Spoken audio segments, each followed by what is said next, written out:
Honore l'Éternel avec tes biens et avec les prémices de tout ton revenu. Alors tes greniers seront remplis d'abondance et tes cuves regorgeront de mou. Amen. Malachie 3, 8 à 11.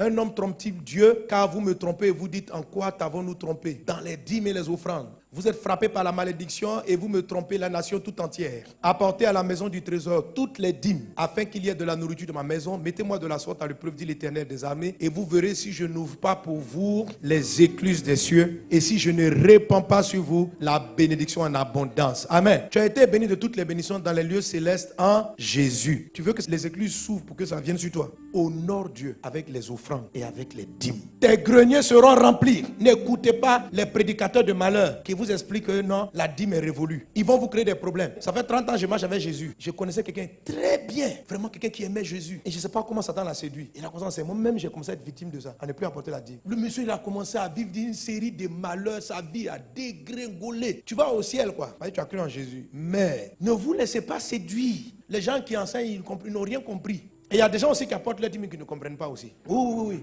La dîme est puissante. La dîme ouvre le ciel. La dîme, les offrandes, ça ouvre le ciel. La dîme, ça s'appelle ce qu'on appelle des prémices. Ce n'est pas la loi. Moïse n'a fait que légiférer là-dessus, établir ça comme étant une taxe. C'est la taxe là qu'on ne paye plus. C'est pourquoi il ne faut pas utiliser l'expression payer la dîme. C'est comme si on disait payer les impôts. On ne paye pas la dîme. On donne, on apporte une dîme au Seigneur. Il y a qui dit pas ça que je dois payer ma dîme. Ce n'est pas une taxe. C'est une offrande qui reconnaît que Dieu est le premier en tout. C'est pourquoi on l'appelle aussi prémisse. Ça veut dire, je pense à Dieu d'abord. Dieu est honoré d'abord. Je ne suis plus sous la loi de Moïse. Moïse, c'était des taxes. C'est avec ça que l'État d'Israël vivait. On prélevait 10% sur tous les revenus de tous les travailleurs. Un peu comme on vous prélève les impôts. Parce que Israël, ce n'était pas une église. C'était un pays. Donc, du temps de Moïse, il gérait un pays. Quand il quittait l'Égypte, il y avait 1 million d'habitants. Il fallait pouvoir s'occuper des fonctionnaires qui étaient les Lévites. Ce sont des fonctionnaires. Ce n'était pas une église qui se promenait dans les déserts. C'était un pays. Voilà. Il y en a qui ont l'impression que c'est un petit groupe de 40 personnes qui se promènent. Ils ne sont pas 40. Hein. Il y a des maires, il y a des préfet de zone, il y a des taxes. Donc c'est ce qu'on appelle la loi. Vous n'êtes plus là-dessus. Mais Abraham a mené la dîme à Dieu. Tu penses à Dieu d'abord. Il y a le montant qui représente au moins 10%.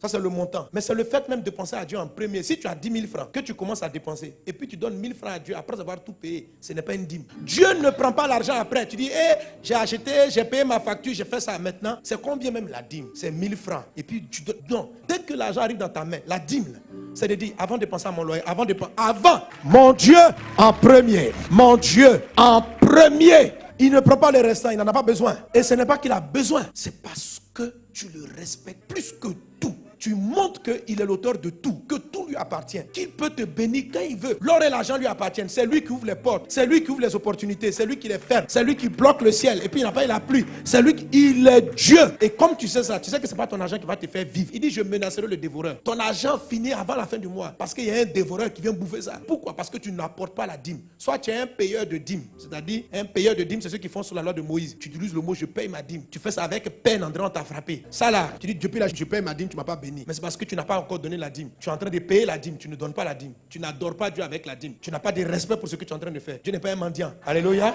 Alors, tu mets le montant dans l'enveloppe, mais tu n'as pas donné la dîme à Dieu. Tu n'honores pas Dieu. Tu dois respecter ce que tu fais. C'est plutôt important. Oh Dieu, merci pour ce travail que tu m'as donné. Je marchais dans la rue, quelqu'un m'a donné 1 000 francs. Merci Seigneur. Tout vient de toi. Seigneur, voilà les prémices de ces 1 000 francs. Ça fait 100 francs. Merci Jésus. C'est ta grâce. Il ne faut pas être là seulement, puis tu attends ton salaire. Et les entrées que tu as régulièrement là. Tout le monde n'a pas un salaire à la fin du mois. Ton revenu là, il y a des gens, c'est tous les jours. Il y a des gens qui sont dans le marché, on leur donne quelque chose. Chaque fois, tu mets de côté. Dès que c'est rentré, merci Jésus. Amen. Si tu ouvres mon sac là, j'ai une enveloppe qui est là. Il appelle ça dîme. Parce que quelqu'un passe comme ça, elle est là. Pasteur, tu as une offrande. Non, quand tu m'as dit, il faut que je compte vite. Si tu viens me voir juste après pour dire, j'ai un besoin. Avant que je prenne l'argent pour te donner, il faut que j'ai enlevé ça. Et puis j'ai mis dans l'autre enveloppe que j'appelle dîme. Parce que toi, tu n'es pas le premier. Je ne peux commencer à utiliser l'argent dans cette enveloppe qu'après. Et je fais en sorte que même l'enveloppe où je mets là soit la meilleure enveloppe de mon sac. Par respect pour mon Dieu. Amen. Si vous faites ça, vous allez voir la gloire de Dieu. Honorez Dieu. Faites les dîmes et donnez des offrandes.